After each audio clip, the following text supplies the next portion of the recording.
Bienvenue la famille madridista, on se retrouve pour une nouvelle vidéo sur l'actualité Real Madrid, Atlético de Madrid versus Real composition probable. Les trois raisons pour lesquelles il n'y aura pas de couloir de l'Atlético au Real Madrid. Le juge ne parvient pas à identifier l'auteur des prétendues insultes racistes envers Vinicius à Pampelune. Rejoins la chaîne, en vous abonnant pour rater aucune de nos nouvelles vidéos. Je vous partage tous les infos du Real Madrid chaque semaine.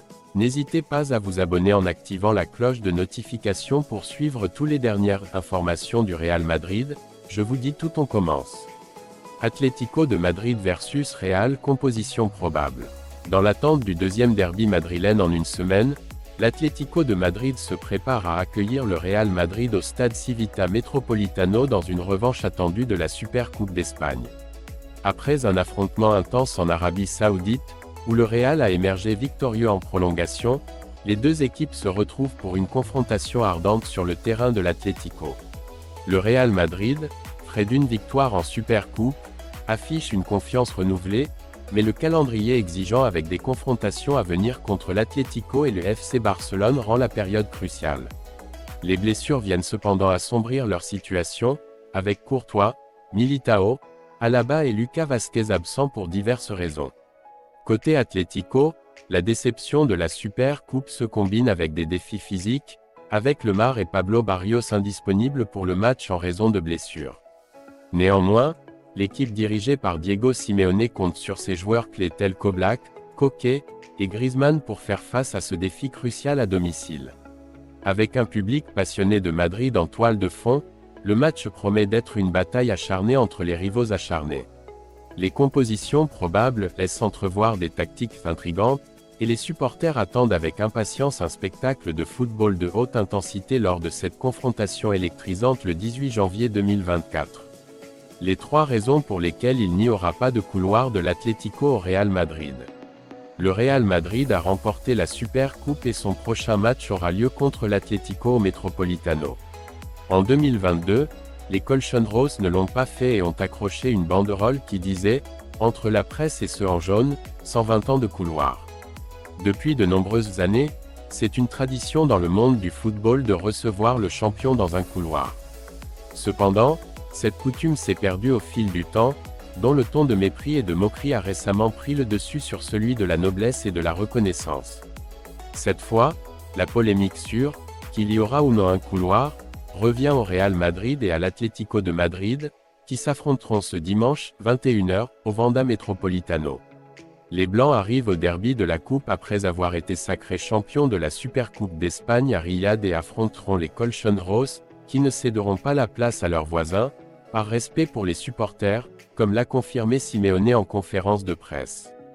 1. L'Atleti a déjà refusé en 2022. Les relations entre l'entité présidée par Florentino Pérez et l'Atlético de Madrid ne sont pas des meilleures, surtout après la polémique d'il y a 2 saisons. En mai 2022, lorsque le Real Madrid se rendait au Metropolitano en tant que champion de la Ligue, l'Atlético avait refusé de faire le passage. L'Atlético, en plus de refuser, a donné son feu vert pour déployer une banderole sur la façade extérieure du stade avec la devise suivante « Entre la presse et ceux en jaune, 120 ans de couloir ». Si l'on prend ce dernier précédent, tout semble indiquer que l'équipe Colchonero ne parviendra pas au Real Madrid en tant que champion de la Supercoupe d'Espagne. Une image que, depuis le dôme du matelas, il semble vouloir éviter. 2. Simeone veut respecter les fans. Simeone a été clair lors de la conférence de presse. L'entraîneur de l'Atlético de Madrid a été très énergique et a donné la priorité aux supporters. Notre opinion n'a pas changé depuis la dernière fois. Oui, il y aura un grand respect et un grand salut envers l'entraîneur et son staff, car il ne peut en être autrement, mais notre peuple passe avant tout et nous respectons notre peuple. Il n'y aura pas de couloir car l'Atlético le nie. Les fans et les joueurs eux-mêmes ont refusé de recevoir de cette façon à son plus grand rival et au club à céder. Certains veulent convertir ce qui est né comme un geste de reconnaissance au champion dans un péage public qui doit être payé par rivaux, également imprégné de parfum d'humiliation. Cependant, il faut tenir compte du fait que la tradition est née entre les mains de l'équipe rouge et blanche. Le stade Manzanares a été le premier à être témoin d'un couloir en 1970. Celui qui a honoré était l'Athletic et les joueurs honorés de l'Atlético de Madrid, qui venait d'être proclamé champion de la Ligue. Ancelotti. En Italie, nous n'avons pas cette coutume. En 2023, Ancelotti a clairement fait savoir son refus dans les couloirs. En tant qu'Italien, je ne suis pas tellement habitué à cette coutume du passage au champion. Mon respect pour cette entité, l'Atlético, quoi qu'elle fasse, continuera à être le plus élevé. C'est un club voisin et amical, a-t-il déclaré. L'entraîneur italien sait que le football n'a pas de passé. Le fait d'avoir remporté la Supercoupe n'empêchera pas le bruit si l'équipe tombe en coupe contre l'Atlético de Madrid. C'est ce qui ressort de sa réponse lorsqu'on lui a demandé ce qui devrait se passer pour qu'il redescende du nuage après le dernier titre. Je pense que vous le savez. C'est suffisant pour ne pas gagner le derby de demain, a-t-il déclaré. Ancelotti, pour sa part, n'est pas quelque chose qui l'inquiète.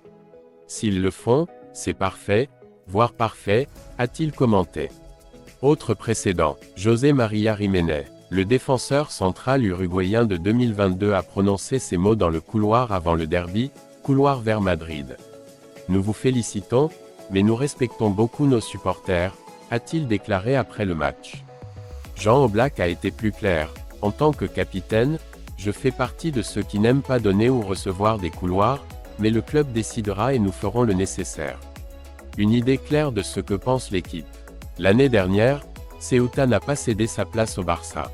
Le FC Barcelone, proclamé super champion en janvier 2023, est arrivé dans la ville autonome après avoir battu l'Intercity lors du dernier match nul. Ceuta devait donner une passe à Barcelone, selon le président du club, Luis Amido, lui-même. Cependant, au final, les locaux n'ont pas eu le détail avec Barcelone. Le juge ne parvient pas à identifier l'auteur des prétendues insultes racistes envers Vinicius à Pampelune. La procédure, initiée par une plainte de la Ligue de football professionnel après les événements de février dernier à El Sadar, est provisoirement archivée. Le juge d'instruction numéro 4 de Pampelune, Edilberto Esteban, considère que les insultes racistes que le joueur du Real Madrid Vinicius Junior a reçues au stade El Sadar le 18 février de l'année dernière, pourraient constituer un délit, mais il a déposé une plainte, en raison de l'impossibilité d'identifier ses auteurs. C'est ce qu'indique l'ordonnance rendue publique ce mardi, datée du 12 janvier, et qui peut faire l'objet d'un recours aussi bien devant le juge réformateur lui-même qu'en appel devant le tribunal provincial de Navarre. Le classement provisoire de la procédure a été décidé après que la police ait échoué dans son enquête à déterminer l'identité de l'auteur des insultes. Cette procédure judiciaire a été initiée suite à la plainte déposée par la Ligue de football professionnel pour un éventuel délit criminel commis le 18 février de l'année dernière lors du match entre Osasuna et le Real Madrid. Depuis les actes posés, il ressort clairement que les faits pourraient constituer un délit, mais il n'y a pas suffisamment de données pour connaître l'identité des auteurs, raisonne le juge, qui ajoute qu'il n'y a pas de procédure en cours d'exécution, avant de rendre la justice. Décision du dossier. Insulte, enregistrée dans une vidéo. Des sources de la Ligue indiquent au Periódico de España que cette plainte concernait un cas particulièrement particulier qui ne peut être comparé à d'autres insultes reçues par le joueur dans d'autres stades. Les propos offensants contre Vinicius ont pu être entendus après qu'un fan a mis en ligne une vidéo sur les réseaux sociaux au moment où le Real Madrid célébrait un but contre Osasuna. C'est là que vous pouvez entendre quelqu'un qualifier Vinicius de « putain de noir ». Il n'y a également aucune preuve que le joueur ait entendu cette expression.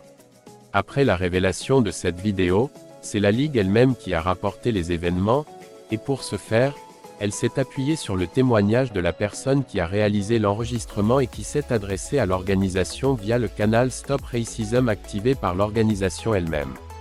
D'où la difficulté qu'a eu le juge de Pampelune à identifier l'auteur. Ses services juridiques évaluent actuellement si la décision fera ou non l'objet d'un appel.